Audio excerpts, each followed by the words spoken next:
All right, time to hit someone in a different color uniform. The Bills' lone joint practice against the Bears taking place. Kevin Carroll with you, Andy Young with you. He's out in Chicago. I'm in studio. It's the Buffalo End Zone podcast. Andy, you were there. We're going to kick things off with you, just initial statement on how things went with this joint practice with the Bears. Well, I can tell you Chicago traffic didn't go well. Andy. Drive back from Hallis Hall in Lake Forest, Illinois to downtown Chicago to my nondescript Hilton hotel room across from Grant Park, which you wouldn't know.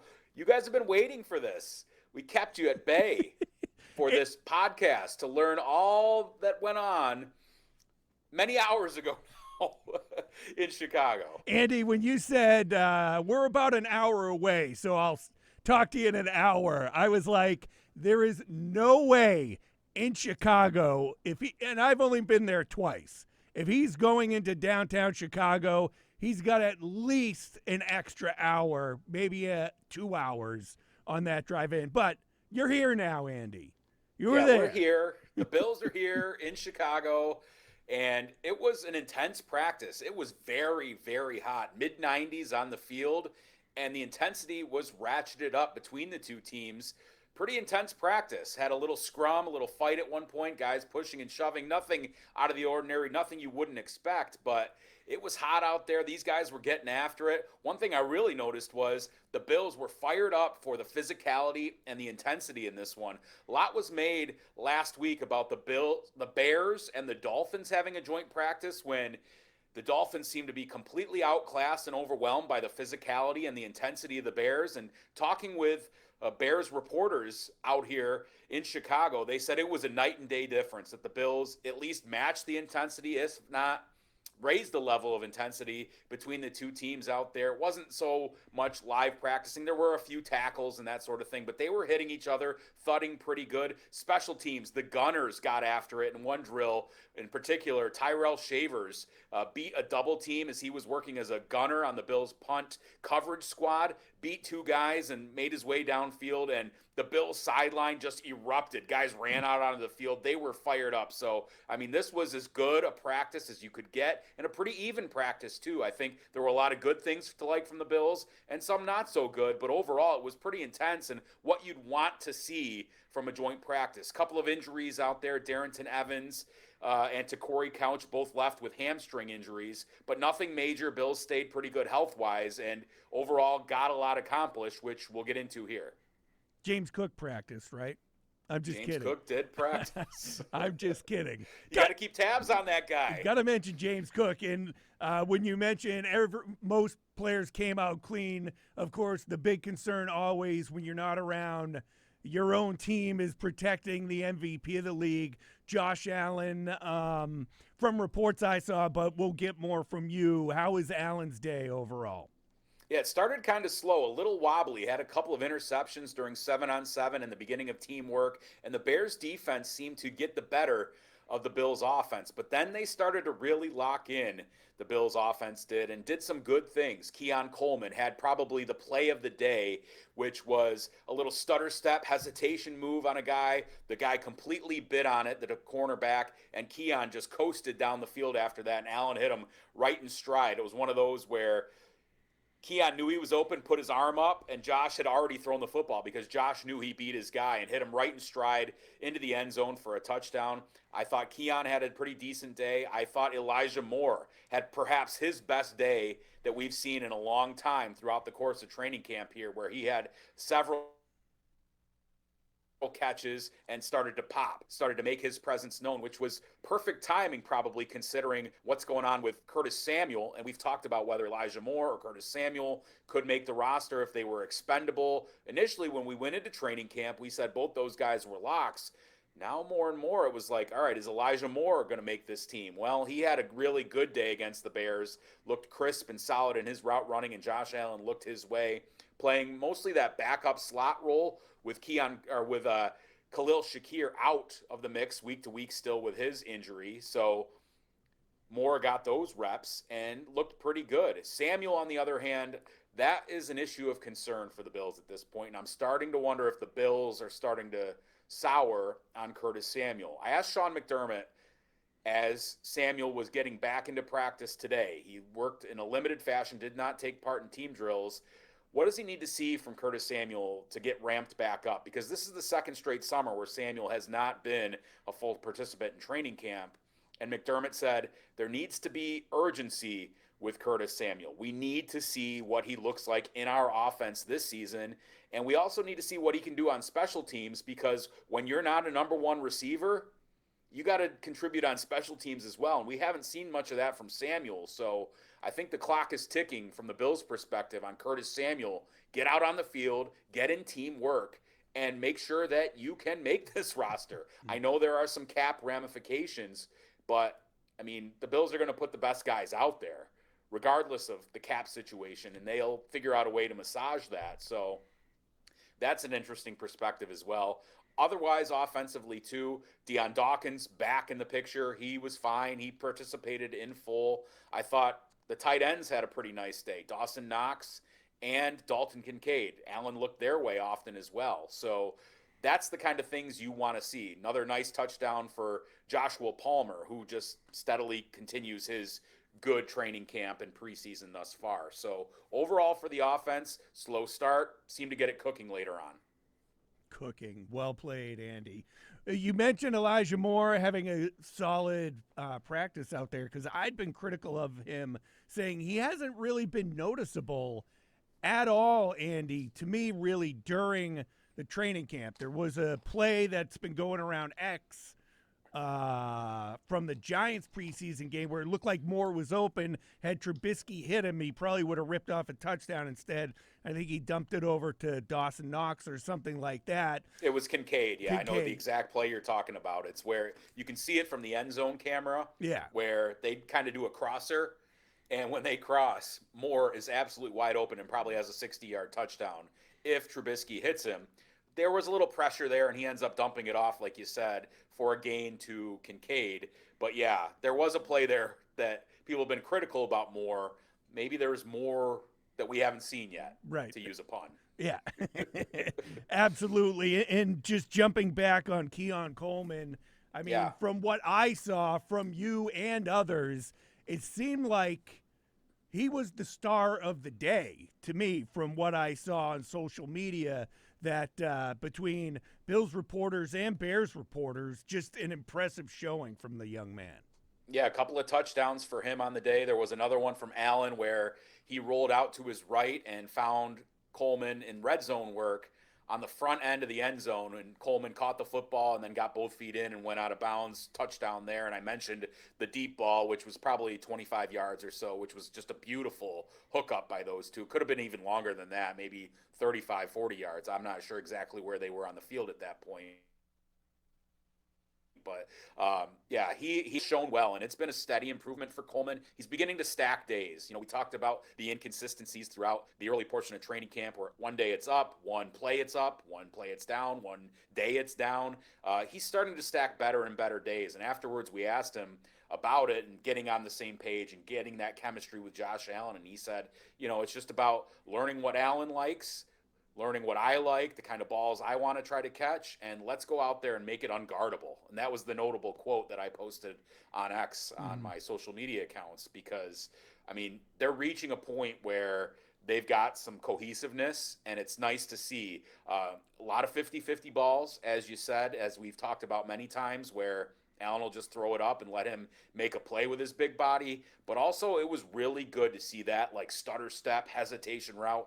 Dude completely biffed on it, and Keon just streaked down the sidelines wide open for a touchdown, and the Bills knew it, Allen knew it, and Keon knew it as soon as it happened. Do you get a different feel from Keon Coleman from his rookie season to now, that maybe he learned a few things with how his rookie year ended up playing out? Now, you know, he was familiar with an NFL training camp. The Bills go away to St. John Fisher. You know, the wide receiver room is really the only area where things kind of changed up a little bit. So he's got new faces there, but still with Josh Allen. So he's the guy, other than Khalil Shakir, who had been with Allen before, that maybe, I don't want to say he's taking it more serious, but maybe he reached a point where he is like, I want to take my game to the next level in the NFL, and it starts in my second year. I mean, he basically told us from OTAs and minicamp and all those things that what he saw on film last year wasn't good enough to him. And Brandon Beane has said it. He's had candid conversations with Keon, with his representatives about what you need to do to improve. And it looks like Coleman has taken those steps and tried to learn. We'll see how it pans out on Sundays this fall, but he's doing the right things. He's saying the right things, and it looks like there is some improvement there from Keon Coleman. Yeah, and it's funny because it was Keon and Dalton Kincaid who were pointed out that they need to step their game up. And so far through training camp and stuff going on back at the facility, and what I've been hearing is it looks like Kincaid's in that position as well. Yeah, Kincaid was really good today, and he's had a pretty solid camp overall. I mean, Allen has been looking his way. He's getting open. He's available. You're seeing some of that route running and that athleticism that they touted when they drafted him out of Utah in the first round. I mean, this is a guy, you take a first-round pick on a tight end, he better produce. We all know that there were signs that he was doing pretty well his first season, and Allen looked his way a lot. He targeted him a lot last season, but for whatever reason, they were not on the same page. The injuries, we know about 2 knee injuries that he dealt with throughout the course of the season. So far, so good for Dalton Kincaid. And if he is the weapon they hope he can be, I mean, that unlocks so much in an offense and makes it so difficult, because if you have him and you have Shakir and maybe you throw in Elijah Moore or whomever patrolling the middle and the short areas of the field and even stretching the field, and then you add Keon Coleman on the outside, you add Joshua Palmer, and you add the throws to the backs, boy, that makes this offense really tough to contend with for opposing defenses. And then, oh, by the by, it's Josh Allen and his ability to run and scramble and continue to extend plays as well. So if they get those guys that we've just been talking about to the point that they want them, man, look out. Down the depth chart, Andy, I bring this up only because I heard it on One Bills Live. Stephen Gosnell, did he have a really good day today? Because he's turned head during camp, and then I hear that on the radio, and it's like, this guy just keeps doing it. And we already talk about how stacked the wide receiver group is right now and how tough it's going to crack. But if he's turning heads and the Bills don't have room for him, someone's going to try and go after him, one would think. Yeah, so my second or third to last note here is Gosnell catch from Mike White. Really nice day, several big catches with the twos, as in running with the second unit. So, yeah, Gosnell had a really nice day. He was open often, and the quarterbacks hit him often, whether that was Buechele, White, or Trubisky. So, yeah, I mean, he's one of those guys, right? Every year we talk about these receivers rising up the ranks. I mean, Shavers is kind of in a different category now because people know him, but Gosnell coming in as a guy who's completely unheralded, has had a nice camp, and has turned heads and had a really nice day today here in Chicago against another team. That's a good sign for him. Probably not a spot for him on the roster, but maybe that's a guy you bring to the practice squad and you see what you have and you develop and you work on these guys and see if you can get more out of him. But you're right. I mean, he put a nice day on tape today. Other teams might take notice. Yeah, and we'll see how it goes Sunday. Going up against the Bears in a game situation. Looked like some good stuff from the defensive line as well going up against the Bears. Yeah, the pass rush was what really stood out from the defensive line. And the defense was not perfect on this day. Early in practice, Caleb Williams, the Bears starting quarterback, second-year guy, was starting to pick them apart a little bit. Too many completions, and it looked like the Bears were starting to have their way early in practice. But then the Bills' pass rush really got cooking, and it's the guys you need to be fired on all cylinders in that pass rush. It was Joey Bosa, who had a couple of would-be sacks. They're not actual sacks. They get either blown dead or they let the play continue and let the quarterback still throw the football because it is practice and you're not beating these guys up. Bosa looking fire out there, getting after the quarterback. Greg Rousseau getting after the quarterback. Had a would-be sack or two himself, and on one play, Rousseau gets the sack, and then Bosa's right there after him, and they kind of cross paths right at Caleb Williams. So it was cool. And after practice, Rousseau said, look, we're playing off each other. We're learning how one guy might force another guy to step up in the pocket with an inside move or flush him out another way. They've got to learn to play off each other a little bit, just sort of like a receiver does or the offensive line does. Where's the guy next to me going to be? And how are we going to converge on the quarterback together? And he said that days like today really count and they stack up, and we got to keep doing it. But man, that was a lot. There was a lot to like about the Bills' pass rush. I saw Landon Jackson, the rookie who hadn't flashed much, had been fine, but hadn't made any spectacular plays. He had a really nice pressure on a play. Larry Ogunjobi was involved. I thought Ed Oliver did a nice job in the run game. They had a really nice job stuffing the run for the Bears as well. A couple of plays got away from them, but overall, I thought that was a good part of the Bills' defense. Matt Milano at the linebacker spot. Here we go. Yeah. Woo. He was all over the field, diving to break up plays. This looks like Matt Milano from 3 years ago when he was an All-Pro. Mm-hmm. So if he can maintain his health and he's playing like that and he's focused and on a mission, that is a huge boon for the Bills' defense. I heard Michael Hoyt's name mentioned a lot too, and TJ Sanders as well. Yeah, defensive different guys got after. I mentioned Jackson. Hoyt was involved. Sanders. I saw Deion Walker with a nice rep. So those guys are pushing. Daquan Jones, I thought, was involved a few different times on plays, whether that's stuffing the run or pushing the pocket, doing what he needs to do. Wanted to talk a little bit about the safeties too. Yeah, I was going to get into that because you obviously have to jump in on Cole Bishop and Taylor Rapp. Yeah. The big question was them getting out there together because that's been an issue this summer. They were out there quite a bit on this day and saw them in 11-on-11 work, and that's really important to have those two guys working together. We talked so much about Allen getting on the same page as receivers. We just talked about Rousseau and Bosa. We've talked about offensive line. Well, the same thing goes for those two safeties who are the quarterbacks of the defense, especially in the defensive backfield, and really have to know where each other are. And to get those guys back healthy, participating fully in 11-on-11 work and doing it together was big. Now, I will say that we did see quite a sprinkling of Jordan Hancock, the rookie defensive back out of Ohio State, into first-team reps with Taylor Rapp. And that was interesting to see. Now, as practice went on, it went back to Bishop more often, and it was Hancock and DeMar Hamlin with the second unit. But that was interesting to see them really testing as Jordan Hancock kind of develops and does a dual role as both a nickel corner and a safety. Keep in mind, too, another guy who does that, Cam Lewis, out injured. So they're really putting something on the plate for Jordan Hancock to see what he can do, especially against another team. Can't hurt, right? Is there panic with Tre'Davious White? There was on social media that he was maybe picked on during this practice. Yeah, it was not Trey's best day. There were a few passes that went his way, and this kind of continues a trend that we saw against the Giants, where I think they threw 5 balls Trey's way, and the Giants caught all 5. None were for huge gains, but it was there. And there were times where, whether it's Roma Dunze or DJ Moore or a couple of different guys for the Bears, did seem to get the best. Number 14, I can't remember his name right off the top of my head, for the Bears, got him pretty good on a slant route that he took to the house.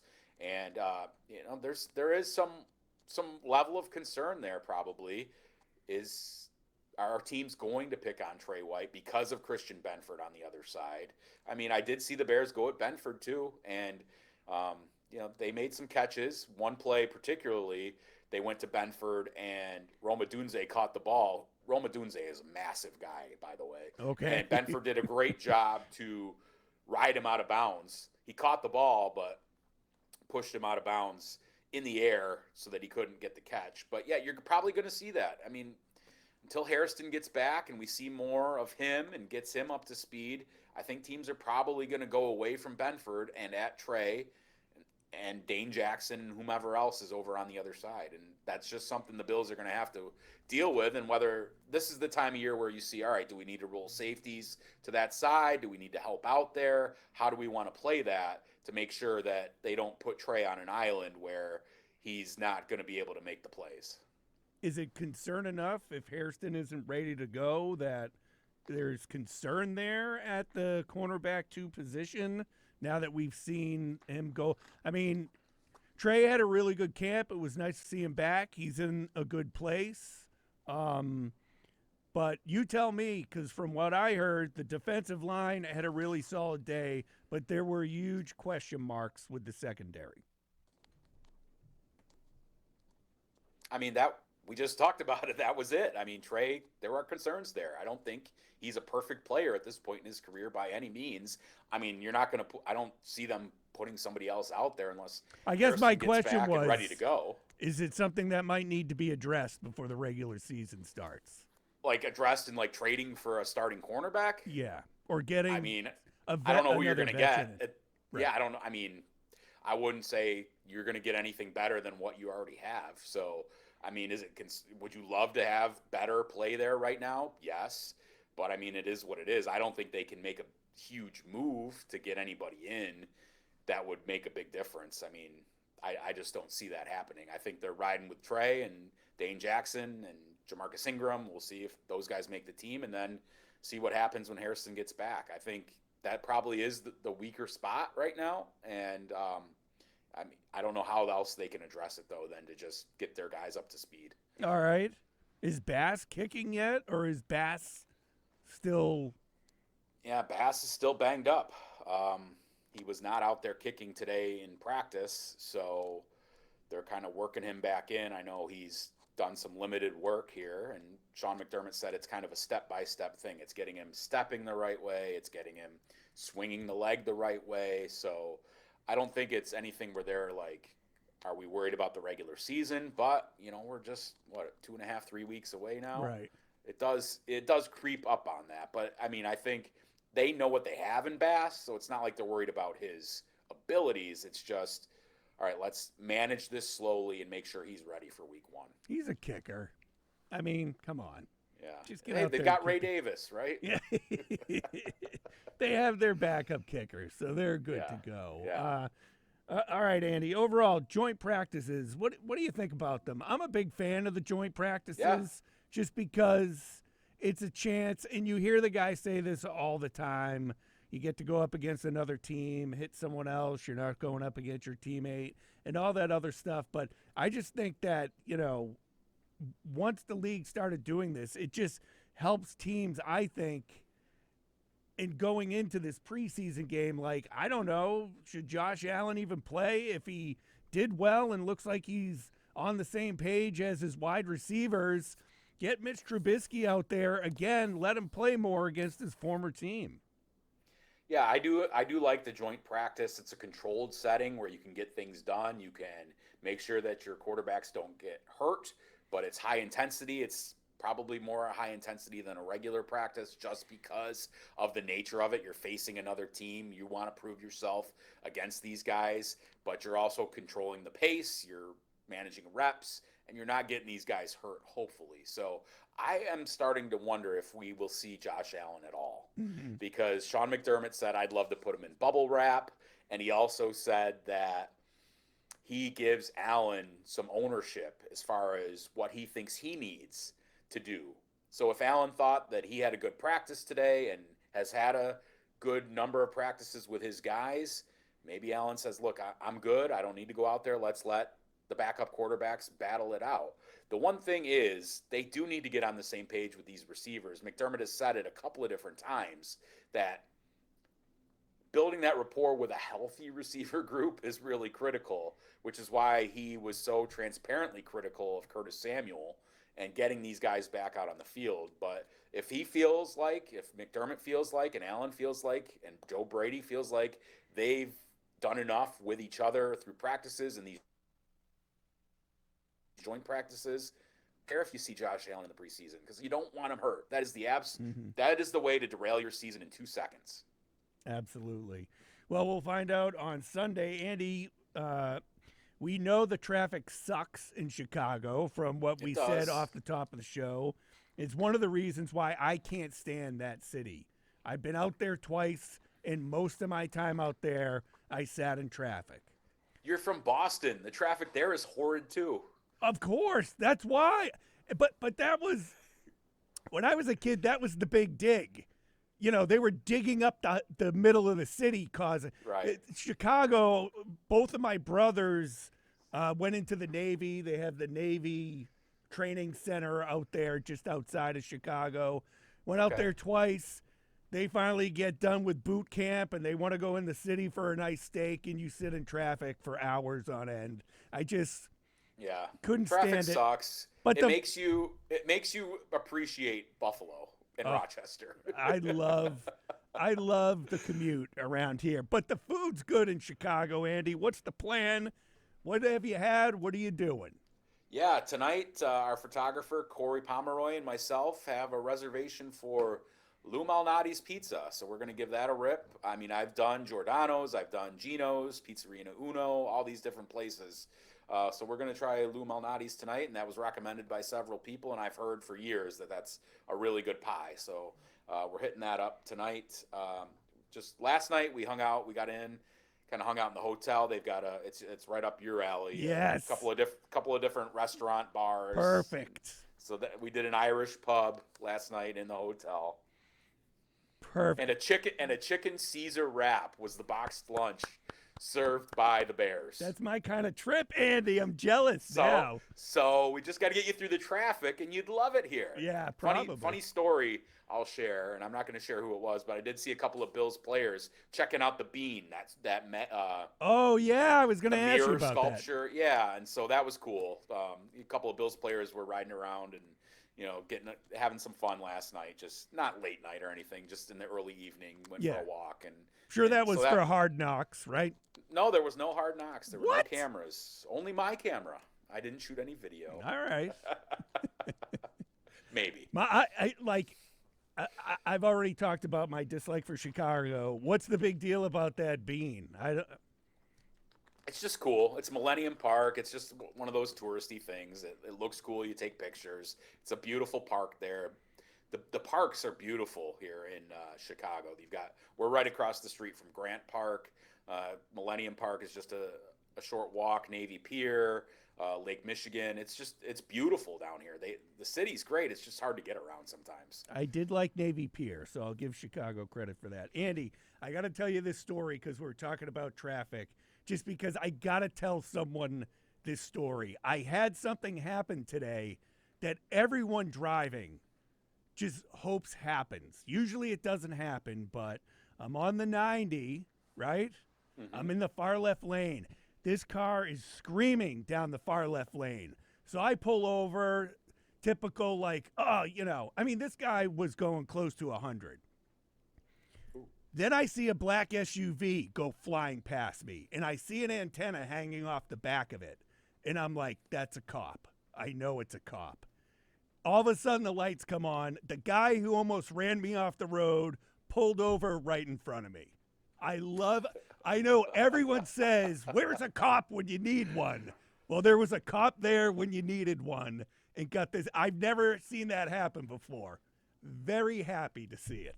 Oh, that's too funny. I want to tell one real quick story because I've never experienced anything like this myself.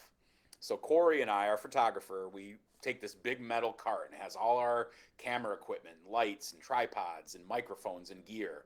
And we leave it inside the Bears field house. It's called the Walter Payton Center, like the field house at the Bills, but it's called the Walter Payton Center. So we go out to practice. Corey comes out, I go out, we're shooting practice, then we're observing, we're watching, taking notes, stock, normal. Mm-hmm. We go in after practice to do the interviews with the players inside the field house, and someone has taken all the equipment off the cart, put it on the ground right where we left it, and the cart is completely gone.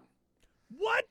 This metal cart that we carry all our stuff on, we go through the airport. I'm explaining it to the viewers. It's like a wagon. Listeners. Yeah, it's kind of like a wagon, but it's this metal industrial cart. And we're like, where is this thing? We're looking everywhere. And I'm like, did a fan get in here and take it? Did the team take it? Whatever. And this goes on for 20 minutes. I'm like, we're going to have to go buy another one. How are we going to carry all this gear to the car? It's a mess. And we're interviewing Keon Coleman, and we're in one of the scrums, and I've got my arm reached out with the microphone, and I turn and look behind me, and I see all the way on the far wall where the Bills were taking off their equipment and changing and all those sorts of things, there sits our cart. So somebody thought that was the Bills' cart, apparently, and took all of our equipment off it and wheeled it all the way down to the other end of the facility. And they were going to take that sucker, and we were going to be hosed. But alas, we got it back. I would have lost my mind, Andy. That would have been funny if they were throwing all their dirty shirts in it, thinking it was the laundry bin. Right. Yeah, it wasn't the wagon. It's the metal cart with that you can fold down. Oh, yeah. But, yeah. There's horror stories from traveling. One time we went to Miami last year, and the airline lost our cart, so we had to go to Home Depot and buy one so that we could get around. That's mean, crazy. it's luggage gets lost, equipment gets lost. It can be a mess, but hey, we love this job. So absolutely, you we'll get a day to explore tomorrow or on Saturday, and then the game on Sunday night, and then still don't know about the starters at all. Yeah, McDermott said he wanted to get through the practice and see. So I guess we'll find out when we see warm-ups and who's out there for the first series. Chicago, I've heard the plan is that their starters are definitely playing. Yeah, I believe I heard Caleb Williams is going to go, and so that'll be a good test for whomever's out there. I would guess some starters play some. Yeah. But again, not sure who and how much, or if we'll see Allen at all. Yeah. And then we're on to the final week of the preseason. All right, Andy, we'll get the Bills practice schedule at some point and then return back here next week with the latest on the Bills following their game against the Chicago Bears. As always, everyone, thanks for joining us.